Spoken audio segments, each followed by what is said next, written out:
ഇന്ന് നമ്മൾ ചെയ്യാൻ പോകുന്നത് നല്ലൊരു തക്കാരം സ്പെഷ്യലാണ്. കോയിൻ പത്തിരി. ഞാൻ കുറച്ചായി തക്കാരം സ്പെഷ്യലും കൊണ്ട് വന്നിട്ട്. അപ്പോൾ ഇത് നല്ല ചിക്കൻ കറിയുടെ കൂടെയും മട്ടൻ്റെ കൂടെയും ഒക്കെ കഴിക്കാൻ പറ്റിയ അടിപൊളി പത്തിരിയാണ്. വീഡിയോയിലേക്ക് പോകുന്നതിന് മുന്നേ നിങ്ങൾ ചാനൽ സബ്സ്ക്രൈബ് ചെയ്തിട്ടില്ലെങ്കിൽ ഇപ്പം തന്നെ ഈ റെഡ് ബട്ടൺ പ്രസ് ചെയ്തിട്ട് സബ്സ്ക്രൈബ് ചെയ്യാം. പിന്നെ അതിൻ്റെ തൊട്ടപ്പുറത്തുള്ള ബെല്ലൈക്കൺ കൂടി ക്ലിക്ക് ചെയ്യുകയാണെങ്കിൽ ഞാൻ ഫ്യൂച്ചറിൽ വീഡിയോസ് ഇടുമ്പോൾ നിങ്ങൾക്ക് നോട്ടിഫിക്കേഷൻ കിട്ടുന്നതാണ്. ആദ്യം നമുക്ക് കോയിൻ പത്തിരിയുടെ മാവ് റെഡിയാക്കാനുള്ള പൊടികൾ നോക്കാം.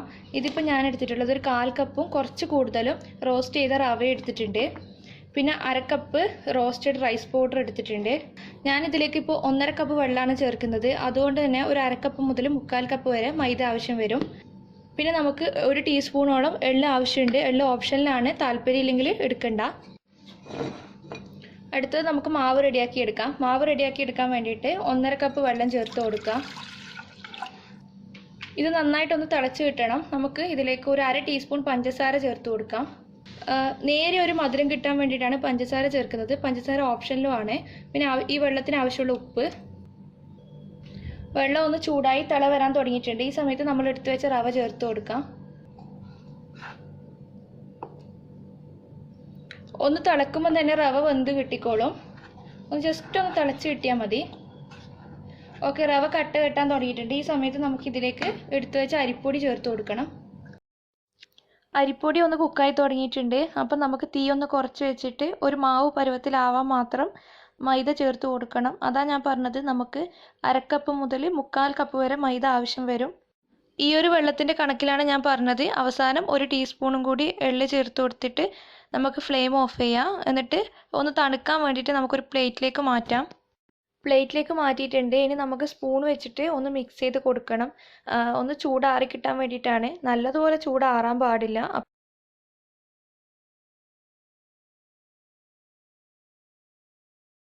അപ്പോൾ നമ്മുടെ മാവ് കുറച്ച് ഹാർഡായി പോകും.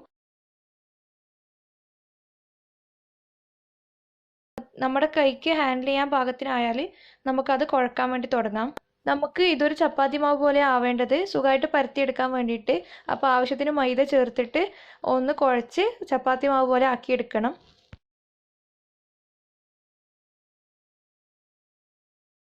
നന്നായി കുഴച്ചെടുത്ത് വെച്ചിട്ടുണ്ട്. നല്ല സോഫ്റ്റ് ആയിട്ടുണ്ട്.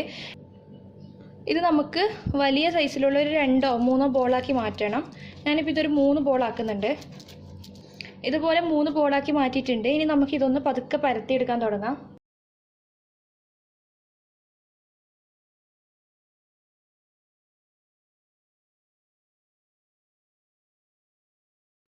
ഇതുപോലെ നമ്മൾ സാധാരണ പരത്തുന്ന പോലെ ഒന്ന് പരത്തിയെടുക്കാം. എങ്ങനെ പരത്തിയാലും പ്രശ്നമൊന്നുമില്ല. ഷേപ്പൊന്നും ഒരു വിഷയമല്ല, കാരണം നമ്മൾ ഷേപ്പ് ചെയ്തെടുക്കുന്നുണ്ട്.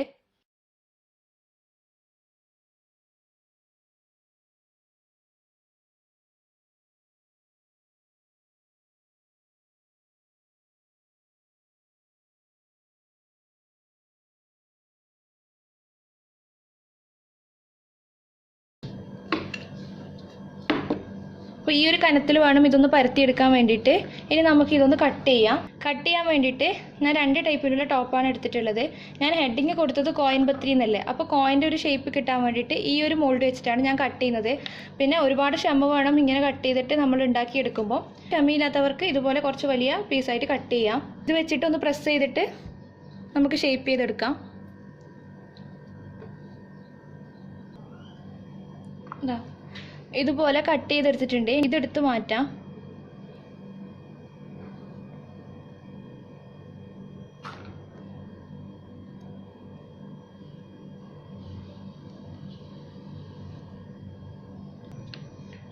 അത് വേസ്റ്റ് ആക്കണ്ട, അത് കുഴച്ചിട്ട് പരത്തിയെടുക്കണം.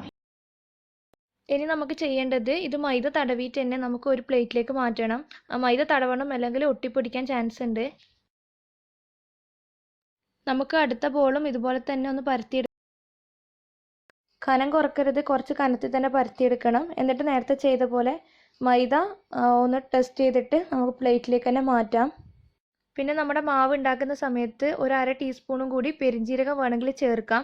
ഓപ്ഷനിലാണ്, ഞാനങ്ങനെ ചേർക്കാറില്ല. നെയ്പത്തിരിയും പിന്നെ പൊരിച്ച പത്തിരി ഉണ്ടാക്കുമ്പോൾ ഞാൻ ചേർക്കാറുള്ളൂ. ഈ ഒരു കോയിൻ പത്തിരിക്ക് ഞാൻ ചേർക്കാറില്ല.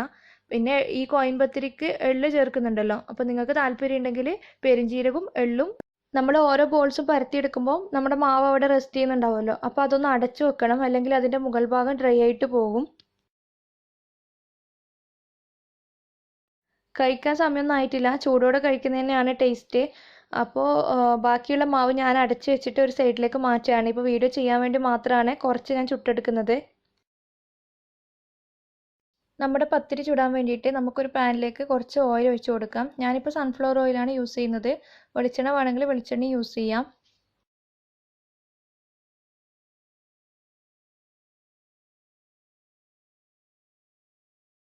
ചൂടായിട്ടുണ്ട്, നമുക്ക് ഇതിലേക്ക് ഇട്ട് കൊടുക്കാം. ഇട്ട് കൊടുക്കുന്ന സമയത്ത് മൈദ ഒന്ന് തട്ടിയിട്ട് ഇട്ട് കൊടുക്കണം.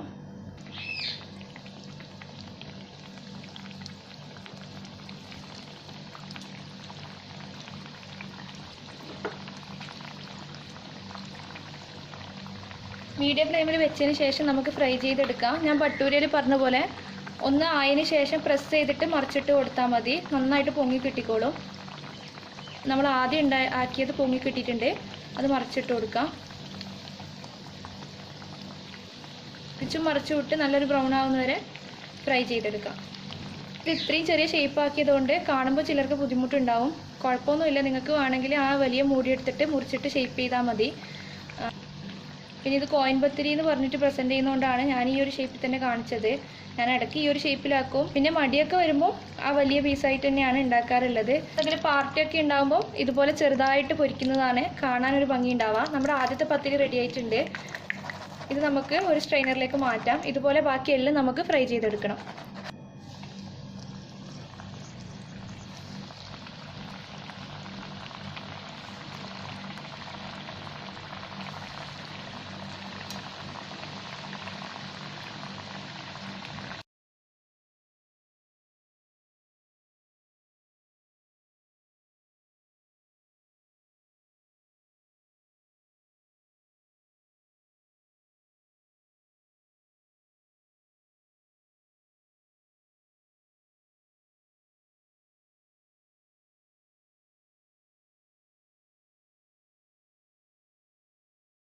ജീരകം പിന്നെ ഞാൻ ഒഴിവാക്കിയത് ആ നെയ്പ്പത്തിരിൻ്റെ ടേസ്റ്റ് വരുന്നതുകൊണ്ടാണ്.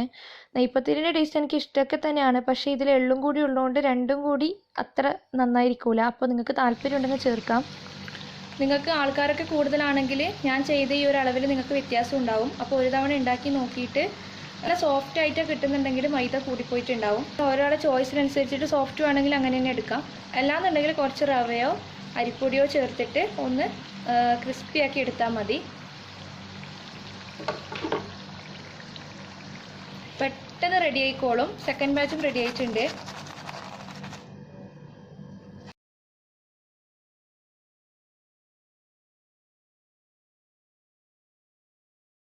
കൂടെ ചിക്കൻ കറിയൊക്കെ നല്ലൊരു കോമ്പിനേഷനാണ്. എന്തായാലും ഒന്ന് ട്രൈ ചെയ്ത് നോക്കണം.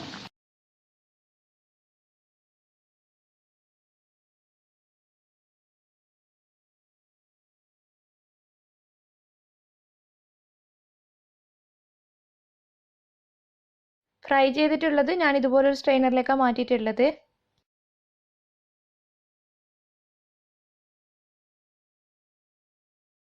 ഇതുപോലെ ഫ്രൈ ചെയ്തിട്ട് മാറ്റി വെച്ചിട്ടുണ്ട്.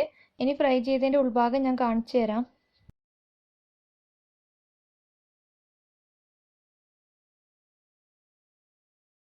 കോയിൻ പത്തിരി എന്തായാലും ഒന്ന് ട്രൈ ചെയ്ത് നോക്കുക. അതിൻ്റെ ഫീഡ്ബാക്ക് താഴെ കമൻറ്റ് ബോക്സിൽ പറയണം. പിന്നെ വീഡിയോ ഇഷ്ടപ്പെട്ടാൽ എന്തായാലും ഷെയർ ചെയ്യാൻ മറക്കരുത്. പിന്നെ ലൈക്ക് ചെയ്യാനും സബ്സ്ക്രൈബ് ചെയ്യാത്തവരാണെങ്കിൽ ഒന്ന് സബ്സ്ക്രൈബ് ചെയ്യണം. Thank you.